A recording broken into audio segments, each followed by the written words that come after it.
देख रहे हैं डीडी न्यूज का विशेष सांकेतिक भाषा समाचार। आपके साथ मैं हूं पराक्रम सिंह शेखावत और मेरे साथ हैं हमारी सांकेतिक भाषा की सहयोगी मनीषा शर्मा। समाचार की शुरुआत सुर्खियों के साथ। प्रधानमंत्री ने मन की बात में त्योहारों के लिए दिया खास संदेश। 2 अक्टूबर को खादी प्रोडक्ट खरीदने और वोकल फॉर लोकल को बढ़ावा देने का किया आह्वान।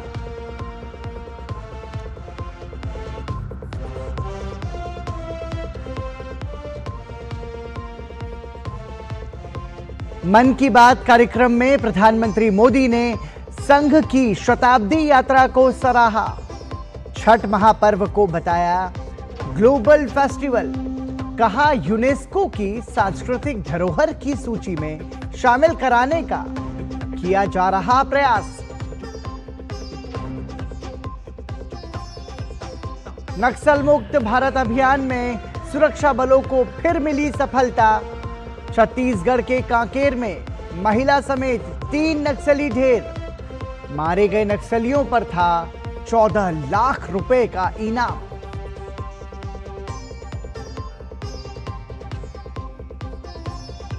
तमिलनाडु के करूर भगदड़ मामले में पुलिस ने कुछ आयोजकों के खिलाफ दर्ज किया मामला। प्रधानमंत्री मोदी ने मृतकों के परिजनों को 2-2 लाख रुपए की अनुग्रह राशि देने की घोषणा।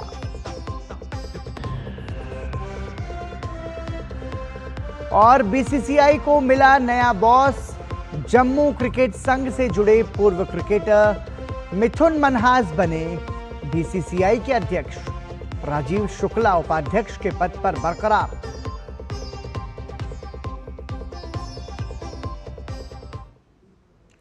और सुर्खियों के बाद खबरों पर नजर विस्तार से। प्रधानमंत्री नरेंद्र मोदी ने आज मन की बात कार्यक्रम में देशवासियों के साथ अपने विचार साझा किए। प्रधानमंत्री नरेंद्र मोदी ने मन की बात कार्यक्रम में स्वतंत्रता सेनानियों को याद करते हुए उनके संघर्ष को युवाओं के लिए प्रेरणा बताया। प्रधानमंत्री ने कहा कि अमर शहीद भगत सिंह हर भारतवासी, विशेषकर देश के युवाओं के लिए एक प्रेरणा पुंज हैं।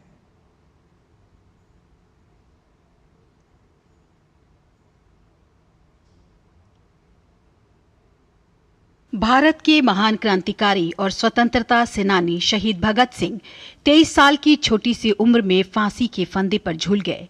आज कार्यक्रम मन की बात में उनकी जयंती पर पीएम मोदी ने उन्हें श्रद्धांजलि दी। पीएम ने कहा कि अमर शहीद भगत सिंह हर भारतवासी के लिए एक प्रेरणा पुंज है। देश के लिए फांसी के फंदे पर झूलने से पहले भगत सिंह जी ने अंग्रेजों को एक पत्र भी लिखा था। उन्होंने कहा था कि मैं चाहता हूं कि आप मुझे और मेरे साथियों से युद्ध बंदी जैसा व्यवहार करें। इसलिए हमारी जान फांसी से नहीं, सीधा गोली मारकर ली जाए। यह उनके अदम्य साहस का प्रमाण है। त्योहारों के इस मौसम में पीएम मोदी ने देशवासियों से स्वदेशी अपनाने की अपील की है। पीएम ने कहा कि बीते 11 साल में खादी के प्रति देश के लोगों का आकर्षण बढ़ा है। उन्होंने लोगों से 2 अक्टूबर को खादी की खरीद पर वोकल फॉर लोकल मुहिम से जुड़ने का आग्रह किया। पिछले कुछ वर्षों में खादी की बिक्री में बहुत तेजी देखी गई है। मैं आप सभी से आग्रह करता हूं कि 2 अक्टूबर को कोई न कोई खादी प्रोडक्ट जरूर खरीदें। गर्व से कहें ये स्वदेशी है। इसे सोशल मीडिया पर #वोकल फॉर लोकल के साथ शेयर भी करें। महर्षि वाल्मीकि को भारतीय संस्कृति का आधार बताते हुए पीएम मोदी ने उन्हें जयंती पर नमन किया। उन्होंने कहा कि रामायण जैसे अद्भुत ग्रंथ के रचयिता ने हमें भगवान राम की अवतार कथाओं से परिचित करवाया है। 7 अक्टूबर को महर्षि वाल्मीकि जयंती है। हम सब जानते हैं महर्षि वाल्मीकि भारतीय संस्कृति के कितने बड़े आधार है। इसलिए साथियों, अयोध्या में जब राम मंदिर का निर्माण हुआ तो साथ में निषाद राज और महर्षि वाल्मीकि का भी मंदिर बनाया गया है। मेरा आपसे आग्रह है, आप भी जब अयोध्या में रामलला के दर्शन करने जाएं तो महर्षि वाल्मीकि और निषाद राज मंदिर के दर्शन जरूर करें। पीएम मोदी ने अपने संबोधन में प्रसिद्ध कन्नड़ उपन्यासकार और महान विचारक एस.एल. भैरप्पा जी के निधन पर उन्हें श्रद्धांजलि दी। उन्होंने कहा कि उनकी रचनाएं देश की युवा पीढ़ी के लिए आदर्श है। पीएम मोदी महापुरुषों विचारकों को याद कर युवा पीढ़ी को न केवल इतिहास बोध से जोड़ते रहे हैं, बल्कि उन महापुरुषों के विचारों के जरिए युवा पीढ़ी को एक सार्थक संदेश भी देते हैं। Bureau report, DD news. प्रधानमंत्री नरेंद्र मोदी ने मन की बात कार्यक्रम में देशवासियों के साथ अपने विचार साझा किए। प्रधानमंत्री ने जीएसटी बचत उत्सव का जिक्र करते हुए त्योहारों में स्वदेशी चीजों के उपयोग पर जोर दिया। प्रधानमंत्री नरेंद्र मोदी ने हैंडलूम और हैंडीक्राफ्ट सेक्टर में सफलता की कहानी लिख रहे लोगों का भी जिक्र किया। प्रधानमंत्री ने कहा, अगर इरादा पक्का हो तो सफलता हमसे दूर नहीं जा सकती। देश भर में इस समय त्योहारों की रौनक देखने को मिल रही है। हर तरफ भक्तिमय माहौल छाया हुआ है। प्रधानमंत्री नरेंद्र मोदी ने मन की बात कार्यक्रम में नवरात्र, विजयादशमी, दिवाली और छठ पर्व का जिक्र किया। पीएम ने छठ महापर्व को यूनेस्को की सांस्कृतिक धरोहर की सूची में शामिल कराने के प्रयासों का जिक्र करते हुए छठ को ग्लोबल फेस्टिवल बताया। साथियों, मुझे आपको ये बताते हुए बहुत खुशी है कि भारत सरकार भी छठ पूजा को लेकर एक बड़े प्रयास में जुटी है। भारत सरकार छठ महापर्व को यूनेस्को की इंटेंजिबल कल्चरल हेरिटेज लिस्ट यानी यूनेस्को की सांस्कृतिक धरोहर की सूची में शामिल कराने का प्रयास कर रही है। छठ पूजा जब यूनेस्को की सूची में शामिल होगी तो दुनिया के कोने कोने में लोग इसकी भव्यता और दिव्यता का अनुभव कर पाएंगे। साथियों, कुछ समय पहले भारत सरकार के ऐसे ही प्रयासों से कोलकाता की दुर्गा पूजा भी यूनेस्को की इस लिस्ट का हिस्सा बनी है। हम अपने सांस्कृतिक आयोजनों को ऐसे ही वैश्विक पहचान दिलाएंगे तो दुनिया भी उनके बारे में जानेगी, समझेगी, उनमें शामिल होने के लिए आगे आएगी। पीएम ने इस बार के त्योहारों के लिए खास संदेश दिया। त्योहारों में सिर्फ स्वदेशी चीजों के उपयोग का आग्रह करते हुए कहा, अगर हम ठान लें तो इस बार त्योहार सिर्फ स्वदेशी चीजों से ही मनाएंगे। इससे हमारे उत्सव की रौनक कई गुना बढ़ जाएगी। वोकल फॉर लोकल को खरीदारी का मंत्र बना दीजिए। ठान लीजिए, हमेशा के लिए जो देश में तैयार हुआ है वही खरीदेंगे। जिसे देश के लोगों ने बनाया है वही घर ले जाएंगे। जिसमें देश के किसी नागरिक की मेहनत है उसी सामान का उपयोग करेंगे। जब हम ऐसा करते हैं तो हम सिर्फ कोई सामान नहीं खरीदते, हम किसी परिवार की उम्मीद घर लाते हैं, किसी कारीगर की मेहनत को सम्मान देते हैं, किसी युवा उद्यमी के सपनों को पंख देते हैं। प्रधानमंत्री नरेंद्र मोदी ने देश के हैंडलूम और हैंडीक्राफ्ट सेक्टर में काम कर रहे उन लोगों का भी खास तौर पर उल्लेख किया जिन्होंने अपनी मेहनत और समर्पण से सफलता की नई कहानी लिखी है। साथियों, खादी की तरह ही हमारे हैंडलूम और हैंडीक्राफ्ट सेक्टर में भी काफी बदलाव देखने को मिल रहा है। जैसे एक उदाहरण तमिलनाडु के याज नेचुरल्स का है। यहाँ अशोक जगदीशन जी और प्रेम साल्वाराज जी ने कॉरपोरेट नौकरी छोड़ एक नई पहल की। उन्होंने घास और केला फाइबर से योगा मैट बनाए, हर्बल रंगों से कपड़े रंगे और 200 परिवारों को ट्रेनिंग देकर उन्हें रोजगार दिया। झारखंड के आशीष सत्यव्रत साहू जी ने जोहार ग्राम ब्रांड के जरिए आदिवासी बुनाई और परिधानों को ग्लोबल रैंप तक पहुंचाया है। उनके प्रयासों से आज झारखंड की सांस्कृतिक धरोहर को दूसरे देशों के लोग भी जानने लगे हैं। बिहार के मधुबनी जिले की स्वीटी कुमारी जी ने उन्होंने भी संकल्प क्रिएशन शुरू किया है। मिथिला पेंटिंग को उन्होंने महिलाओं की आजीविका का साधन बना दिया है। आज 500 से ज्यादा ग्रामीण महिलाएं उनके साथ जुड़ी हैं और आत्मनिर्भरता की राह पर है। सफलता की ये सभी गाथाएं हमें सिखाती हैं कि हमारी परंपराओं में आय के कितने ही साधन छिपे हुए हैं। अगर इरादा पक्का हो तो सफलता हमसे दूर नहीं जा सकती। प्रधानमंत्री मोदी ने एक बार फिर देशवासियों को आत्मनिर्भर बनाने के अपने संकल्प को दोहराया। Bureau report, DD news. प्रधानमंत्री नरेंद्र मोदी ने मन की बात की 126वीं कड़ी में देशवासियों के साथ अपने विचार साझा किए। इस दौरान उन्होंने देशवासियों से 2 अक्टूबर को खादी उत्पाद खरीदने का आग्रह किया है। मन की बात कार्यक्रम को लेकर मध्य प्रदेश के मुख्यमंत्री डॉक्टर मोहन यादव से बात की हमारे संवाददाता श्रेयस द्विवेदी ने। मुख्यमंत्री जी, आज मन की बात कार्यक्रम था, सभी ने सुना, कितना महत्वपूर्ण और कितना प्रेरणादायक था। माननीय मोदी जी का ये अद्भुत प्रयोग है।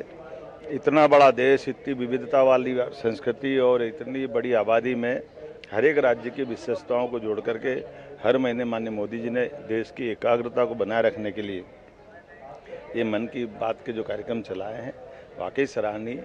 और आज भी उन्होंने हमारी बहादुर बहनों ने जिस समय नाव के माध्यम से विश्व का भ्रमण किया उनका उल्लेख किया, भूपेन हजारिका जी का उल्लेख किया, लता मंगेशकर जी, भगत सिंह जी, सबको स्मरण किया। ये बड़ी बात है और हम सब आज यहाँ भोपाल जगदीशपुर से मन की बात सुनने आए। मेरी अपनी ओर से माननीय प्रधानमंत्री जी को बधाई। युवाओं के लिए कितना लाभदायक होता है? युवा, महिला, बूढ़ा, जवान, कौन सा वर्ग छोड़ा है? कलाकार, अलग अलग प्रकार की वस्तुएं बेचने वाले, कुल मिलाकर भारत और भारत की विशेषता बताने के लिए बहुत चीज। प्रधानमंत्री नरेंद्र मोदी ने मन की बात कार्यक्रम के 126वें संस्करण को संबोधित किया। भाजपा सांसद हेमा मालिनी ने कहा कि बहुत ही सुंदर ढंग से हमारे प्रधानमंत्री पूरे देशवासियों को जोड़ते हैं और हर तबके के लोगों से जुड़कर अपनी प्रतिभा को उभार कर सामने लाते हैं। हेमा मालिनी प्रधानमंत्री नरेंद्र मोदी के स्वदेशी अपनाने की बात पर जोर देते हुए कहती हैं कि ये बेहद जरूरी है। बहुत ही सुंदर ढंग से हमारे प्रधानमंत्री पूरे देशवासियों को जोड़ते हैं।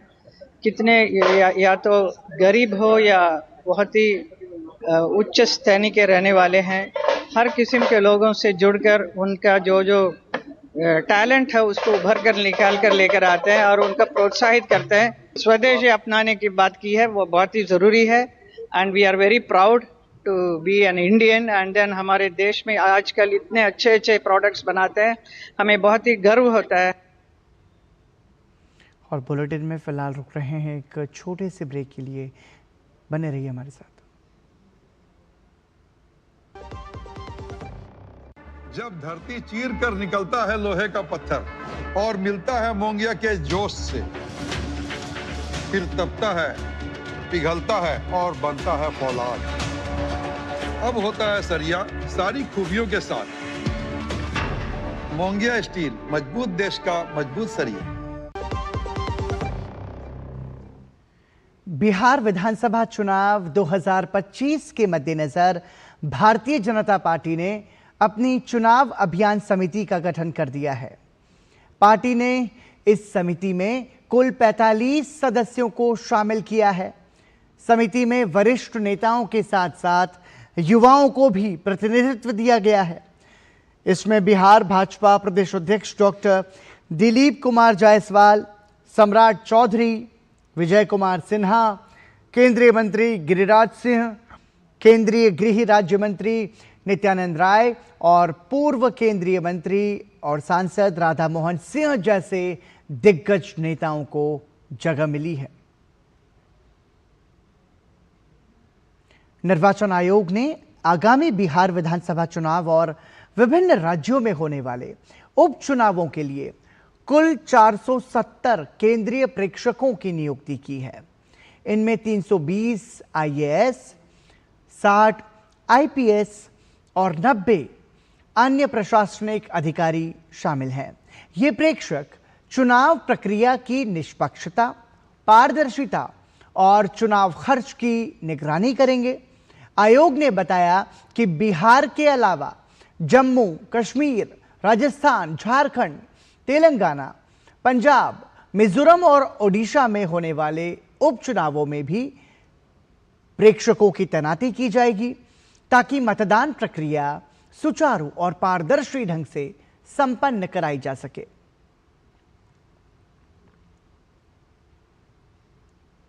नक्सल मुक्त भारत अभियान की दिशा में छत्तीसगढ़ में सुरक्षा बलों को बड़ी सफलता मिली है।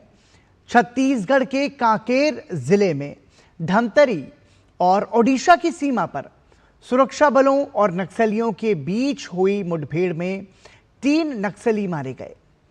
सुरक्षा बलों ने घटनास्थल से 2 पुरुष और 1 महिला नक्सलियों के शव बरामद किए।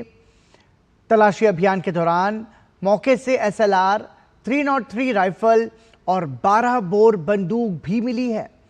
आपको बता दें कि मारे गए तीनों नक्सलियों में सीता नदी एरिया कमेटी का कमांडर श्रवण और नगरी एरिया कमेटी का डेप्यूटी कमांडर राजेश भी ढेर हुआ है। श्रवण पर 8 लाख, राजेश पर 5 लाख और बसंती पर 1 लाख रुपए का इनाम घोषित था।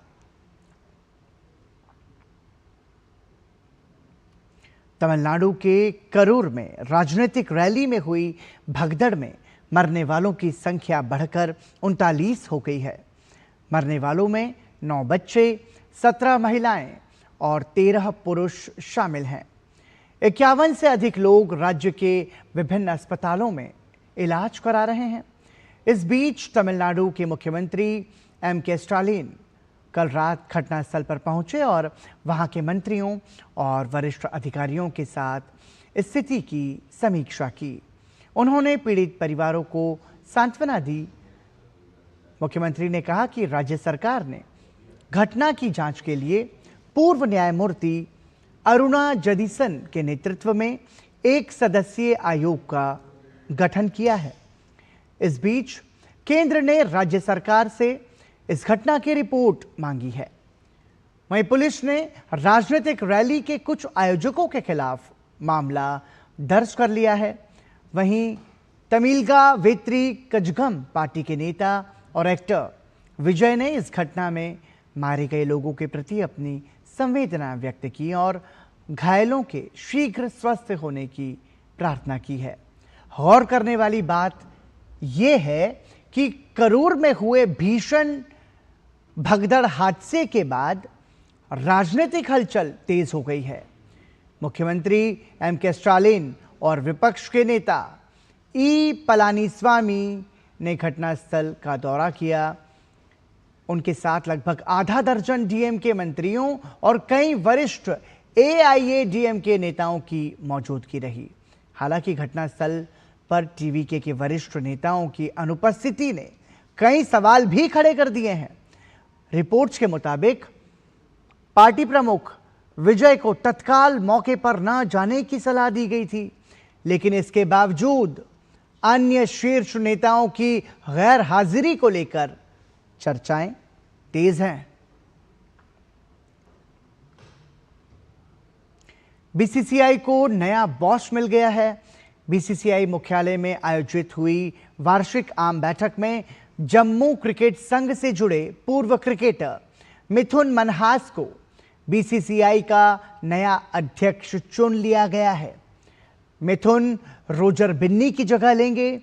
वहीं राजीव शुक्ला उपाध्यक्ष के पद पर बने हुए हैं। कर्नाटक राज्य क्रिकेट संघ के मौजूदा अध्यक्ष और भारत के पूर्व स्पिनर रघुराम भट्ट को BCCI के कोषाध्यक्ष के रूप में चुना गया है। उनका KSCA अध्यक्ष पद का कार्यकाल 30 सितंबर को समाप्त हो रहा है।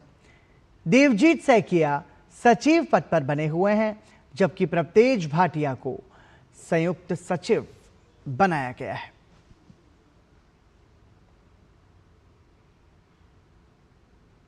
और एशिया कप क्रिकेट प्रतियोगिता का फाइनल मुकाबला भारत और पाकिस्तान के बीच दुबई के मैदान पर खेला जाएगा।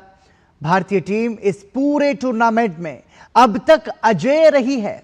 वहीं पाकिस्तान की बात करें तो उसे भारत के हाथों ग्रुप दौर और सुपर 4 दोनों में ही हार का मुंह देखना पड़ा था। हालांकि इस सब के बावजूद फाइनल मुकाबले को लेकर दोनों टीमों की जो तैयारियां हैं वो इस जीत को हासिल करने को लेकर है। हम उम्मीद करते हैं कि इस मैच को निश्चित रूप से भारत ही जीते। एशिया का राजा कौन, भारत या पाकिस्तान? फैसला करेगा दुबई का मैदान। यह इस एशिया कप में तीसरा मौका है जब भारत और पाकिस्तान एक दूसरे के आमने सामने हैं।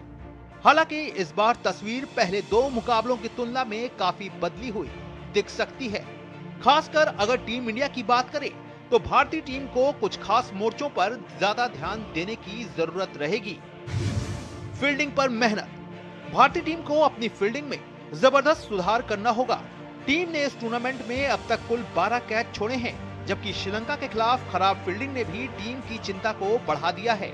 ऐसे में फाइनल में टीम को इस कड़ी में किसी भी तरह की गलती से बचना होगा।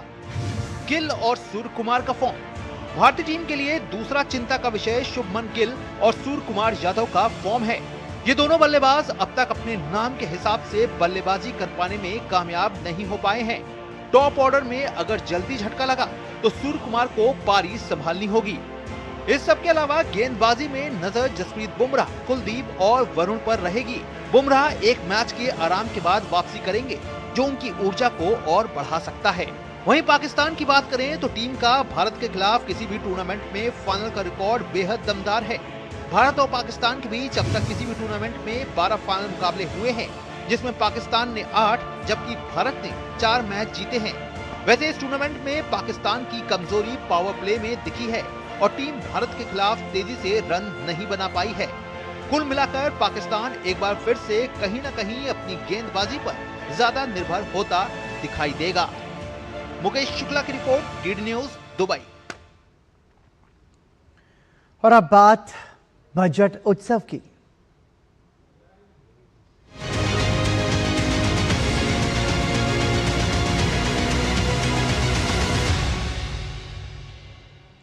इंदौर की फूड स्ट्रीट से लेकर सतना के सीमेंट हब और महेश्वर के करघों तक मध्य प्रदेश की अर्थव्यवस्था कृषि, शिल्प और उद्योग में गहराई से जुड़ी हुई है।